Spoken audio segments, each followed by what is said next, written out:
raha ohatra ka nogam-panjakana matetika mahomby fidiary amina malagasy aray dia za aloha dia tsy mino zany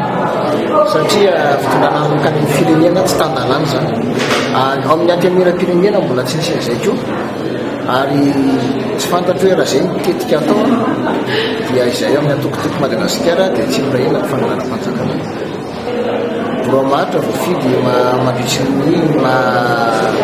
mandatirany sombaram-bahoaka zany fa afaka manongana ny député rehefa te hanongana izy tsy sola zany démocratie eny no atao toy amin'ny motion de déchéance tamin'ny ataona na censure no ampizato ny sy ny ilaina sy ny vaty ilaina dia teo hoe tonga amizay hoe io mantsy matetika ny tsotra fotsiny ihany jery ny tombotsoan'ny olona dia rehefa mahazo ny tombotsoany izy dia lasa izy aloha mandeha misy mitaraina fa tsy makany velany mihitsy rehefa lasa miverana izy